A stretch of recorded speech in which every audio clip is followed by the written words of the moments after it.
Daryl Dixon? I heard you were dead. Not yet. Nagising si Daryl Dixon na mag-isa sa baybayin ng France na walang malinaw na alaala kung paano siya napadpad doon.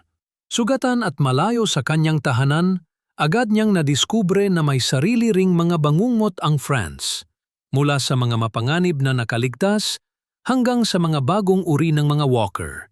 Inaanod si Daryl sa dalampasigan matapos makatakas mula sa isang barko na tila bahagi ng mas malaking operasyon na may kinalaman sa human trafficking o siyentipikong eksperimento. Iniligtas siya ni Isabel, isang madre na kasapi ng isang relihiyosong grupo na naniniwalang ang isang batang lalaki na si Laurent ay itinagdang maging tagapagligtas ng sangkatauhan.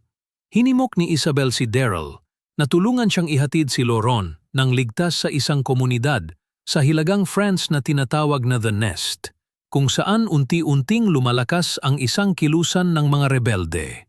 Ipinakilala ng France ang mga mutated na zombie. Si Codron, isang marahas na sundalo, ay naghahangad ng paghihiganti laban kay Daryl. Si Jenny, ang pinuno ng Pouvoir des Vivants, ay namumuno sa isang militarisadong grupo na nagsasagawa ng mga eksperimento sa mga walker upang gawin silang sandata. Matapos ang ilang mapanganib na engkwentro, narating ni na Daryl at ng kanyang grupo ang The Nest.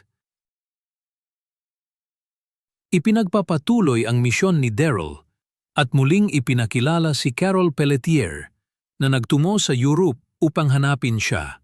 Pinalawak ng season ang kwento sa mga bagong lokasyon gaya ng Mont Saint-Michel, nagpakilala ng mas advanced na mga walker, at tinuklas ang kaguluhan sa pagitan ng mga naglalabang grupo ng mga nakaligtas sa France.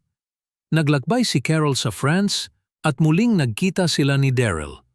Nakaharap din siya ng mga bagong kaaway at tumulong sa pagsasaliksik kung paano napunta si Daryl sa Europe. Kinukwestiyon ang posibleng propetikong papel ni Laurent. Isa ba siyang espiritual na simbolo o isang siyentipikong eksperimento?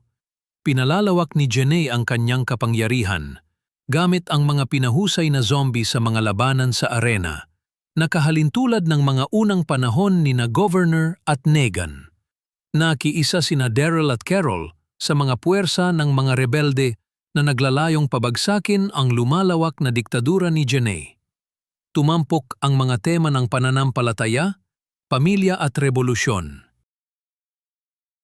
Pinili ni Daryl na huwag sumakay sa bangka pabalik sa Amerika na tila nagpapahiwatig na may mga bagay pa siyang kailangang tapusin sa France. I don't know if this is the place I'm supposed to be. There's a word in French. Dépaysant. Like a nice change of scenery. Makes you look at things a different way. The Paysan.